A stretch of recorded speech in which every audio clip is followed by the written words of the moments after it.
আসসালামাইকুম। Hi my lovely viewers, welcome back to Jerin's family kitchen. আজ আমি আবারও চলে এসেছি নতুন আরেকটি ভিডিও নিয়ে। আশা করি সবাই ভালো আছেন। আলহামদুলিল্লাহ, আমিও ভালো আছি। আজকে একটি ভিডিও নিয়ে এসেছি যে গলদা চিংড়ি কাটা সহজ উপায়ে গলদা চিংড়ি কীভাবে কাটা যায়, আর এটা জাস্ট বাছা যায়, কাটা যায়, এমন মজার একটা রেসিপি।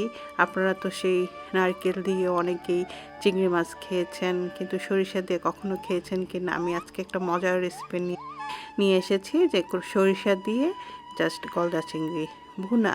তাহলে থাকুন আমার সাথে, দেখুন। এই যে এটা নিয়ে এসেছি আমি জ্যাকসন হাট থেকে, আমাদের গ্রোসারি, বাঙালি গ্রোসারি থেকে প্যাকেটটা। এখানে আপনার 60টি আছে এরকম গলদা চিংড়ি, বড় বড়।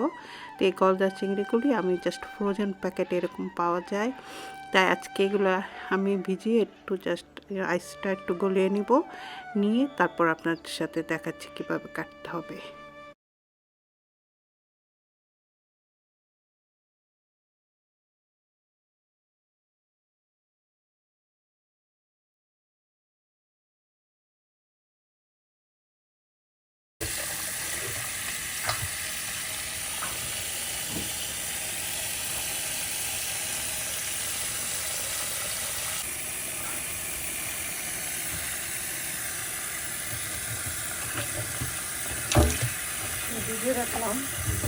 এটা সম্পূর্ণটা আমি ভিজিয়ে নিলাম, কারণ আমার জাস্ট আমি এখান থেকে 4টি নিব।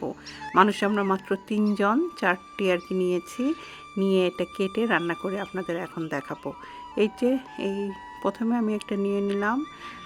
প্রথমে নিয়ে এই যে আপনার একটা গলদা চিংড়ি একটা নিলাম।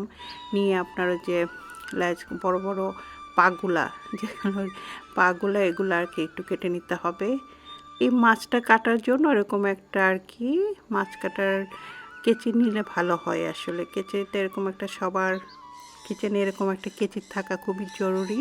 আপনার যে এটা আবার আপনারা সবাই ছুরি দিয়ে এটা কাটতে যাবেন না, এরকম একটা কেচি দিয়েই কেটে নিলেই ভালো। এই যে তারপর আমি পাগুলো কেটে, এই যে সামনের ছোট ছোট লেজগুলো, বড় পাগুলো কেটে ছোট ছোট পাগুলো কেটে নিচ্ছি। তারপরে যে মাথার পাশে যে আপনার চোখের উপরের অংশটুকু আমি আবার কেটে নিব। কেটে নিয়ে তারপর উপরে একটা শক্ত কাটার মতো একটা অংশ আছে, সেই কাটাটা আমি কেটে নিব। কেটে নিয়ে জাস্ট আমি যে ভিতরে একটা ময়লার একটা যে থলি আছে, সেই থলিটা আমি বের করে নিব। এই যে এটা জাস্ট একটু বড় একটা থলি দেখতে পাচ্ছেন, এটা আর কি একটু টান দিয়ে বের করে নিলেই হবে। জাস্ট এটা বের করে নিয়ে তারপর শেলগুলো কাটতে হবে। শেলগুলো কাটার আগে যে সামনের অংশটুকু আমি একটু কেটে নিচ্ছি। কেটে নিয়ে শেলগুলো তুলে ফেলতে হবে। হাত দিয়ে করছি আমি, এটা হাত দিয়ে ইজি, সহজ করা যায়। তো এইভাবে তুলে আপনার যে মাছের লেজের অংশ থেকে 2 দাগ পর্যন্ত আপনার রাখতে হবে।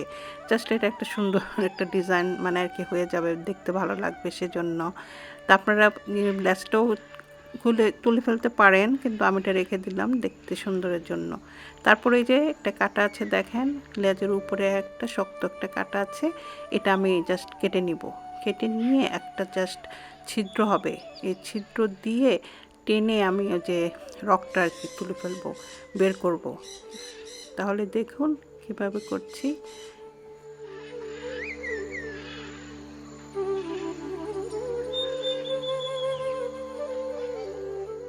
আরেকটা মাছ আমার একটা মাছ কাটা হয়ে গিয়েছে, দেখালাম আপনাদের নিচ দিয়ে কিভাবে রগটা বের করতে পারবেন। আর এটা আমি জাস্ট উপরে দিয়ে কিভাবে আবার রগটা বের করতে পারবেন সেটা একটু দেখে দিলাম। সামনে জাস্ট একটু ছুরি দিয়ে আপনি একটু কেটে নিতে পারেন। কেটে নিয়ে একটু জাস্ট ছিদ্র মতো হলেই একটু আপনার রগটা বের হয়ে আসবে, সেটা দিয়ে টান দিলেই হবে। আর এই যে এখন এই যে আপনার লেজগুলো উপরে যে একটা শক্ত শেল আছে আর কি, শক্ত, এগুলো আপনার যে কোনো একটা ছুরি বা যে কোনো শিল শিল দিয়ে আপনার শক্ত কিছু দিয়ে একটু জাস্ট আর কি ছুরির আপনার ওই যে পিছনের পার্ট দিয়ে এটা একটু ছেঁচলে নিতে পারেন। ছেঁচে নিলে একটা নরম হবে, ইজি হবে, আপনার যে বের করতে সুবিধা হবে। জাস্ট এরকম যে দেখতে পাচ্ছেন কীভাবে করছি, আসলে বলার চেয়ে দেখে নিলে ভালো। কীভাবে করছি এটা দেখলে একটু মনোযোগ দিয়ে বুঝতে পারবেন কীভাবে আমি করছি। এই তো যে সবগুলো আমি এরকমভাবে পরিষ্কার করে নিব, তারপর সব কিছু মাছ টাছ ধুয়ে পরিষ্কার করে তারপর আপনার কাছে আসছি, দেখাচ্ছি।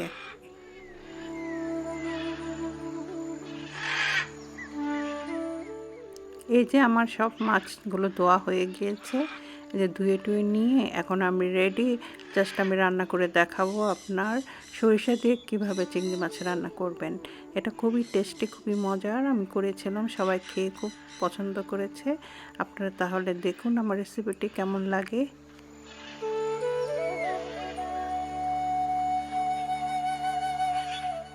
সাদা সরিষা নিয়েছি এখানে 3 টেবিল চামচ। এটা আমি রাতেই ভিজিয়ে রেখেছিলাম। ভিজিয়ে রেখে এটা জাস্ট এখন একটু একটা ছাঁকনি দিয়ে ছাঁকনি দিয়ে ছেঁকে এখন এটা আমি ব্লেন্ড করে নিব। এই যে আপনার একটা ব্লেন্ডার জারের মধ্যে নিয়ে নিলাম, নিয়ে এখন জাস্ট আপনার কাঁচামরিচ দিয়ে দিলাম। 3টে কাঁচামরিচ দিয়ে জাস্ট একটু অল্প একটু পানি দিয়ে একটা ব্লেন্ড করে নিব, জাস্ট একটা পেস্ট বানিয়ে নিব।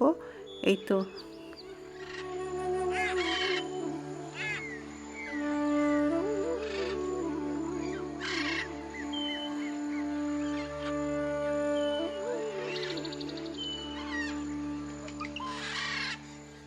পেস্টটা আমি একটা বাটির মধ্যে নিয়ে নিলাম জাস্ট। আর আপনার যে ব্লেন্ডারের জারটা একটু পানি দিয়ে ধুয়ে এটার মধ্যে রেখে দিলাম।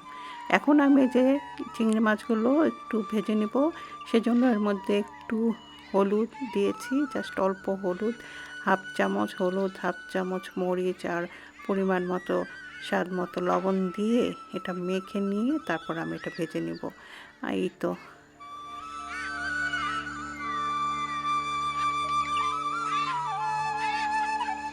মেখে আমি এটা 10 মিনিটের মতো ম্যারিনেট করে রাখবো, তারপর আমি এটা ভেজে নিব।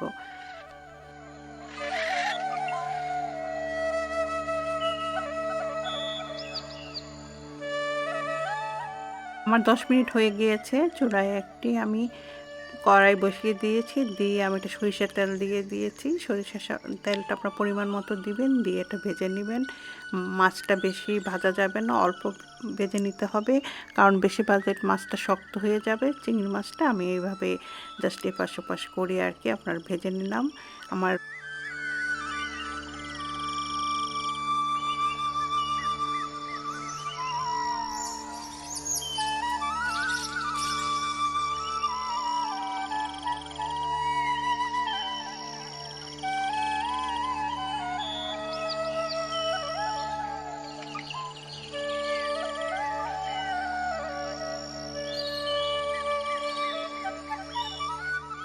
চিংড়ি মাছ আমার ভাজা হয়ে গিয়েছে, তুলে নিয়ে আমি যে পা থেকে বের করেছি পাগুলোও আপনার একটু ভেজে নিলাম, জাস্ট একটু খেতে ভালো লাগবে।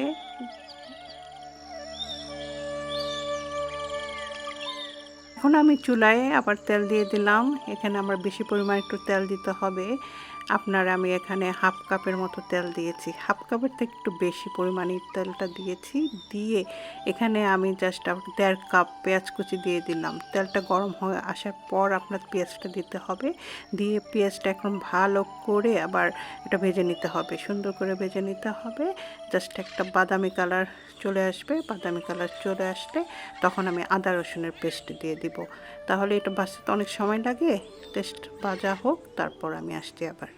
পেঁয়াজের কালারটা চেঞ্জ হয়ে আসছে, একটু চেঞ্জ হয়ে আসার পর আমি দিয়ে দিলাম এখানে আদা রসুনের পেস্ট। একসাথে করে নিয়েছি আদা রসুনের পেস্ট, আমি দিয়ে দিলাম 1 চামচ। এই যে আপনারা একটু পানি দিয়ে দিলাম, পানি দিয়ে এটা আদা রসুনটা একটু কষিয়ে নিব যাতে কাঁচা গন্ধটা চলে যায়, সেজন্য। এই তো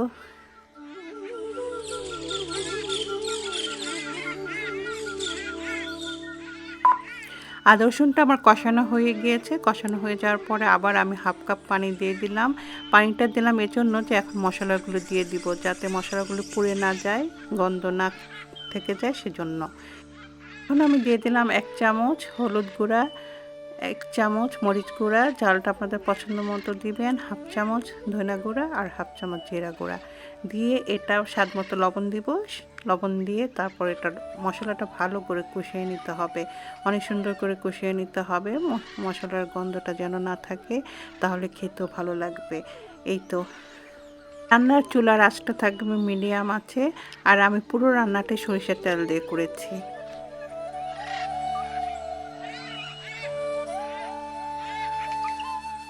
আমি আবারও অল্প একটু পানি দিয়ে মশলাটা আবার একটু ভালো করে কষিয়ে নিব। এই যে তেলটা আলাদা হয়ে আসছে, তারপর আমার মনে হচ্ছে যে মশলাটা আর একটু ভালো করে একটু কষিয়ে নিলে তরকারির স্বাদটা বেড়ে যাবে। সেজন্য আমি জাস্ট একটু অল্প একটু পানি দিয়ে আবার মশলা একটু ভালো করে কষিয়ে নিলাম। আমি এখানে 3 মিনিটের মতো মশলাটা কষালাম, কষিয়ে এখন এই যে তেলটা আলাদা হয়ে আসছে আপনারা দেখতে পাচ্ছেন। তারপরে এখন ওই যে আপনার সরিষার যে পেস্ট করে রেখেছিলাম সেটা দিয়ে দিব, দিয়ে এটা ভালো করে নেড়ে চেড়ে যে বাটির মধ্যে যে ছিল অংশটুকু একটু পানি দিয়ে এটা আবার ভালো করে নেড়ে এটা আবার কষিয়ে নিতে হবে, সুন্দর করে কষিয়ে নিতে হবে। যে আমার সরিষাটা মশলার সাথে ভালো করে কষিয়ে নিলাম। একে দেখতে পাচ্ছেন যে তেলগুলো আলাদা হয়ে যাচ্ছে, সুন্দরভাবে কষানো হয়ে গিয়েছে, সুন্দর একটা জাস্ট গ্রান বের হচ্ছে। এই যে আমার সব কিছু এখন ভালো করে কষিয়ে নিয়ে আমি এখন জাস্ট পানি দিয়ে দিব, একটু বেশি পরিমাণে পানি দিব, যে পানি দিয়ে আর কি আপনার চিংড়িটা দিয়ে পানি দিয়ে আমি রান্না করে ফেলবো। এখানে আমি জাস্ট 1 কাপ পানি দিয়ে দিয়েছি। পানি দিয়ে তারপরে পানিটা যখন আপনার একটু ভালো করে বুদবুদ আকার আসবে, আপনার একটু বয়েল হবে, সুন্দর মতো পাগ আসবে, তখন আমি এই যে চিংড়িগুলো দিয়ে দিচ্ছি। চিংড়িগুলো দিয়ে তারপরে এটা আবার একটু রান্না করে নিব। এই তো তারপর একটু ঢাকনা দিয়ে ঢেকে দিব, জাস্ট আর কি ঢাকনা বেশিক্ষণ রাখবো না, 1 মিনিটের মতো ঢাকনা দিয়ে এটা জাস্ট আপনার কুক করে নিচ্ছি। এই তো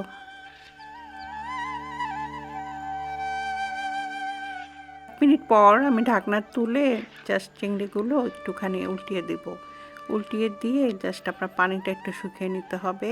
পানি এভাবে আমি আর ঢাকনা দিব না, এখন আর ঢাকনা না দিয়ে এভাবে রান্না করব, জাস্ট একটু পানিটা শুকানোর জন্য। পানিটা আমি আবার কিছু কাঁচামরিচের মধ্যে দিয়ে দিব, জাস্ট একটা ঝালের জন্য না, এটা হলো একটা সুন্দর একটা স্মেল আসার জন্য, কাঁচামরিচের স্মেল আসার জন্য। এই তো এপাশ পাশ করে আমি যে রান্না করে ফেলছি, যে আমি একটু জাস্ট একটু অল্প অল্প ঝোল রেখেছি, একদম ভুনা করিনি। আপনারা একবার পুরোটা পানি একটু শুকিয়ে নিতে পারেন, জাস্ট আমি একটু রসা রসা করেছি, এভাবে করে নিয়ে জাস্ট আমি এখন আমার রান্না হয়ে গিয়েছে, চুলাটা নিভিয়ে তারপর আমি এটা সার্ভ করে ফেলবো। এই তো আমার হয়ে গেল খুব সহজ উপায়ে, খুব সুন্দরভাবে যা সরিষা চিংড়ি। আপনারা এটা করে নিতে পারেন, খুবই সুস্বাদু একটি খাবার। আমি আপনাদের সার্ভ করে এখন দেখাচ্ছি। এই তো যে কোনো মেহমান আসলে, যে কোনো পার্টিতে আপনারা এটা করে তাক লাগিয়ে দিতে পারেন, কারণ নারকেল দিয়ে সবাই তো করে, এটা সরিষা দিয়ে একবার খেয়ে দেখলেন কেমন লাগে। আচ্ছা, তাহলে কেমন লাগলো আপনারা আমাকে জানাবেন। আপনার আমার আজকে ভিডিওর কোনো একটা অংশ যদি আপনাদের আজকে একটু ভালো লেগে থাকে, তবে অবশ্যই একটা লাইক প্লিজ, আর সাবস্ক্রাইব করবেন, আমার জন্য দোয়া করবেন, আমিও আপনাদের জন্য দোয়া করব।